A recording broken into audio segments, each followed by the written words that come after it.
Hey there, public employees! Welcome to the Public Employee Retirement Training Channel, where we help public employees like you prepare and plan for retirement.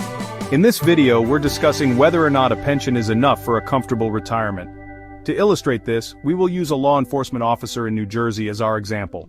However, these ideas and principles are applicable regardless of your title or state in which you live, as the example will provide the formula for criteria to consider in determining if your pension is enough for a comfortable retirement. So let's dive in. A pension is a great perk and might provide a nice padding for a comfortable retirement, but is it all you will need? Pensions are a complex and tricky subject. They are well liked by public sector employees and often considered the golden standard of retirement benefits. However, they can also provide a false sense of security and safety, leading pensioners to believe that supplemental saving and investing is unnecessary. However, beware, this can be a dangerous outlook. Local, state, and federal governments provide public sector employees with varying plans depending on age, amount of time in service, and employment levels within a particular field such as public safety. There are complex formulas to determine exactly how much you can expect to receive in retirement, but often these figures are less than you would expect or require. Many states have recently implemented pension tier systems where benefits are reduced for employees who are enrolled in the pension system after certain dates. Pension reform, reduced benefits, and pension funding deficits have made it apparent that supplementing a pension check may be necessary in order to live a comfortable retirement or the retirement that you want. Calculating your pension benefit. How much will you get? For this example, we'll pick the state of New Jersey to illustrate how pensions could measure up to current salaries. In New Jersey, pensions for local and county police, firefighters, correctional officers, and other public safety workers are all calculated the same way. For this example, we will only look at Tier 1 benefits, although New Jersey does have 3 tiers of pension benefits based upon enrollment date. Tier 1 members receive 65% of their final compensation at 25 years of service, any age. The average final compensation of a police officer in New Jersey is $105,106. Final compensation is normally your last working year's salary, which is also typically your highest salary during your career. Again, this will vary by state. Just as a note, Tiers 2 and 3 offer lesser retirement benefits. That could be a consideration if your state has multiple pension tiers. Therefore, a police officer who retires after 25 years of service with a final compensation of $105,106 would receive an annual pension benefit of $68,318.90. Not too shabby, but where do we make up the other 35% of our salary, which equates to $36,787.10 per year? Remember, we still pay income tax on our pensions, and many of us will still have additional costs in retirement that were taken as payroll deductions during our working years, such as health benefits.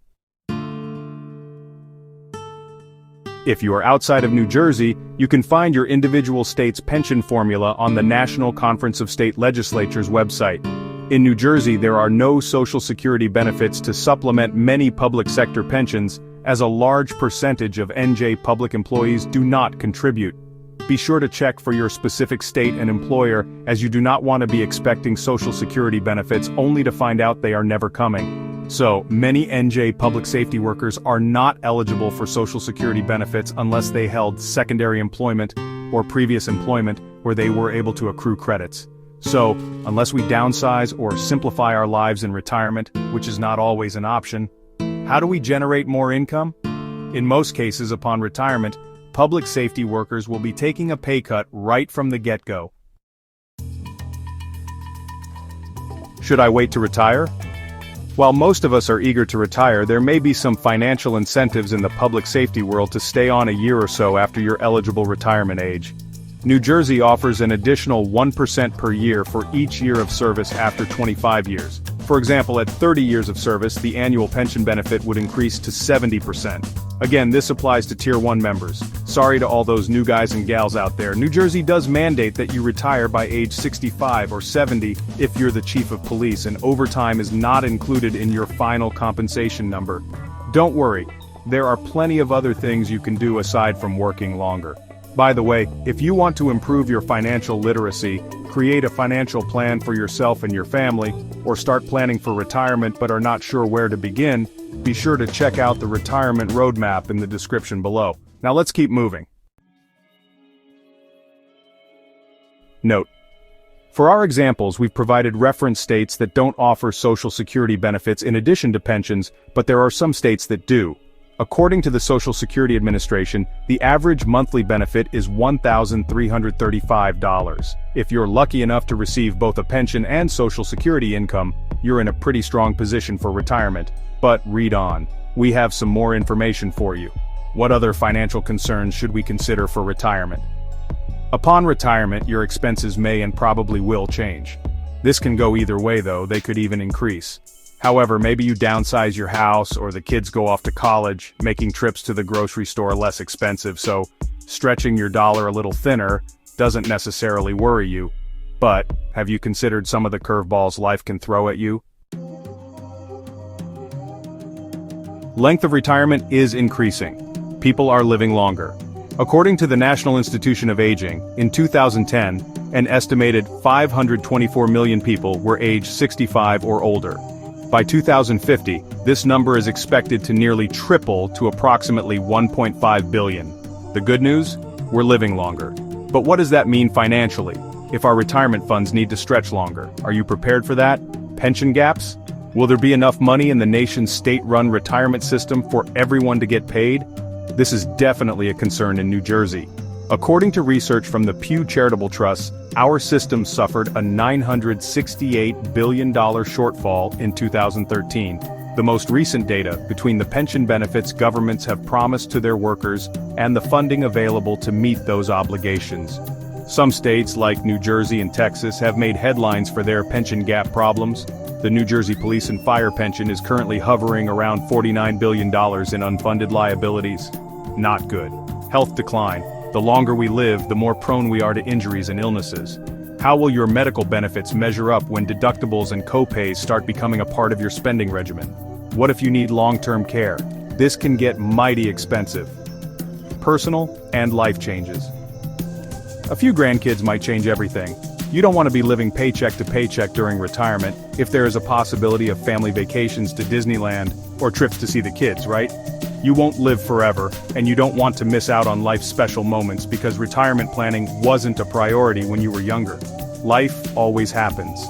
Sometimes not in the way we want, either. Some states don't allow their public service employees to become eligible for their pensions until they hit 10 years of service or a certain age. What if something unpredictable gets in the way of the necessary 10-year mark, and ultimately your plan of collecting a pension? There are a million other scenarios we could get into here. Bottom line, expect the unexpected. Once you assess your own pension situation, you may find you'll want a Plan B, and even a Plan C when it comes to your retirement and retirement planning. What can you do to save for retirement? Pay yourself first. The sooner you start to save, the larger your nest egg will be when you retire. Don't panic if you're nearing retirement. Better late than never when it comes to savings, but earlier is certainly better. It's nice to know you may have a pension in your back pocket, but don't rely on it entirely. There are too many variables to predict what will happen between today and the day you're set to retire. What are your options if you're afraid your pension won't cut it? Many of us have other retirement accounts both through our employers and individually. Most private sector employees have to rely solely on their own savings, so we do have a leg up. But that doesn't mean we shouldn't be saving on our own. Most public safety employees have a 457B plan or other deferred compensation plan through their employer, which is in some ways similar to an IRA, similar not the same. Here are some of the advantages and downfalls with each traditional account type. Roth IRA. Growth is tax-deferred, and withdrawals are tax-free as long as you are 59 and a half and have held the account for at least 5 years. There are no immediate tax benefits of a Roth IRA. Traditional IRA can be volatile, tax-deferred, fees can be high depending upon the investments within. An IRA or Roth IRA is not in and of itself an investment, they are simply tax codes. Growth and performance within these account types will vary greatly depending on your investments that are held within. Mutual funds, subject to loss, can have high fees and sales charges, can help you diversify. Growth in a non-qualified account may be eligible for capital gains taxation rates. Non-qualified brokerage accounts are liquid at any age. 457B plan. Subject to loss, no guaranteed income in most cases, fees can be high, growth is tax deferred. 457S can offer liquidity prior to age 59.5 in certain scenarios. 403B plan, subject to loss, no guaranteed income in most cases, fees can be high, growth is tax deferred. There can be a 10% penalty on withdrawals prior to age 59.5. 457B and 403B plans vary greatly depending upon your employer's investment options and how the accounts are structured, like a variable annuity. Contributions to these retirement accounts can reduce your taxable income for the year in which you contribute. CDs, certificate of deposit, typically low interest rates, not always 100% liquid. Regular savings account, little to no growth in most cases, but almost always 100% liquid. Almost equivalent to putting your money under the mattress. You'll notice there's a lot of subject to loss and volatility above. How can we reduce that if you're a conservative to moderate investor or nearing retirement? Keep watching. None of these accounts provide guaranteed lifetime income like a pension does, except for maybe a savings account, but you're not even getting enough growth to pace inflation. Once you have accumulated funds in any of these accounts, it is important to see how they will be taxed, and how and at what age they can produce income for you. If you haven't started saving yet, these could be considerations you make before choosing an account type. Once you retire, accumulated funds within these accounts can be transferred or rolled over into several different annuities, which can act very similarly to a pension. They provide total principal protection, they eliminate loss and volatility, and also offer yearly guaranteed income payments just like a pension does. In some cases, the income can even increase year after year in order to offset inflation. For example, you can take a lump sum from a 457B plan and transform it into a yearly income that will also be guaranteed. The exact income numbers will depend upon your age and accumulated funds. An annuity is the closest thing to a defined benefit pension. It is basically like your own private pension plan. In retirement, it is important to remember that it's not all about the nest egg. It is about the cash flow. Cash flow is king. The only difference is that instead of being funded by a local, county, or state government, like your pension check, an annuity payment is funded by a reputable insurance company. Make sure you pick one that has strong financial ratings. With an annuity, you could be looking at 2 checks every month that are guaranteed for life, your pension check and an annuity check. It's important to remember that a lump sum in a retirement account does not do us much good if we're going to lose a large percentage of it to taxes, or if we can't turn it into a lifetime income stream. You have to turn your accounts into cash-flowing assets. Pay yourself first. If you're still working, you should be contributing a percentage of each paycheck towards some type of supplemental retirement account. This could be a privately owned Roth IRA or an employer-sponsored 457B plan. However, in many cases, there's no employer match for public safety and other public sector employees. If you are still relatively young and have many working years left, better alternatives or additions to your Roth or traditional IRA could be what's called an indexed universal life policy, an IUL, or an indexed whole life policy, an IWL. Simply, how this works as a financial vehicle is that the policy has a cash account that is indexed to a stock market index. This means that in years when a particular market index, such as the S&P 500, the Dow or Nasdaq has a negative return, your account does not lose value. You have what is called a floor of 0. The worst case scenario is that your cash will remain level. However, in years where the market index goes up, your account grows. This eliminates the risk of loss and takes market volatility out of the equation, as you are still able to participate in some market gains, but do not expose your cash value to any losses, negative years, or bear markets. The cash account could also have a fixed rate or return, 3% or 4%. Also, the cash value within this type of account is totally protected from income tax, so long as the policy is not overfunded to the point that it becomes what is called a MEC or modified endowment contract. This is a nice retirement perk, as most retirement accounts are just tax deferred. Basically, as long as you follow the funding rules, an IUL or an IWL is both tax deferred and tax free. There is no other financial vehicle that offers this benefit. A small monthly contribution throughout your career could allow this account to grow very rapidly, since it has what is called an annual reset feature, allowing all gains to be locked in and added to your principal.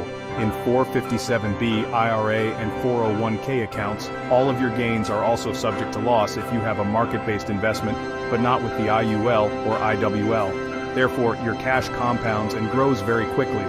Then, when you retire, you can draw from your cash tax-free. Pretty sweet deal. With all of that being said, what is a holistic approach to a diversified retirement portfolio and plan, especially if your pension is not enough for the retirement that you want? This could be contributing to a 457b or 403b plan through payroll deductions. Contributing to Roth IRA accounts, many tend to prefer getting taxes out of the way now with varying investments, and perhaps owning a non-qualified indexed annuity and/or an IUL and an IWL. You can do these things throughout your career without having to eat ramen noodles in order to do this. You simply pay yourself first and treat these retirement contributions like other bills you might have. It is important to see what's possible with some simple planning and implementation. It all comes down to priorities within your budget and paying yourself first. We keep saying it because it's important. Calculate and track your contributions regularly. There are some great calculators to help explain compound interest. Keep track of your monthly additions and contributions, current principal, and interest or growth rate on your retirement accounts. Monitor how fast your money is growing in value. Monitor your actual, not average returns. Are you on track to build a substantial nest egg that you can then transform into a cash-flowing asset to supplement your pension? Do you need to add more funds each month? What is your investment strategy? Are you mitigating risk of loss? Once your nest egg is built, you can turn that into another guaranteed income stream, in addition to your pension, with the use of a variety of financial tools. Yes, pensions are helpful, but do pensions unilaterally help you retire comfortably, or are there too many variables? Spoiler alert. There's too many variables in life, and a pension should not be your sole retirement plan. Instead, it should be part of a total retirement income plan. When it comes to your retirement, don't mess around with your money. Retirement is supposed to be an enjoyable time in your life when you can reap the benefits of years of hard work. Make sure you plan accordingly. You only get one life. Prepare now so you can live your retirement the way you want. Time is the one thing you'll never be able to get back. Here's to your retirement. Stay informed, stay prepared, and here's to your bright future ahead. If you want to improve your financial literacy, create a financial plan for yourself and your family, or start planning for retirement but are not sure where to begin, be sure to check out the retirement roadmap in the description below. We hope you found this video helpful. If you did, share it with a fellow teacher or public employee.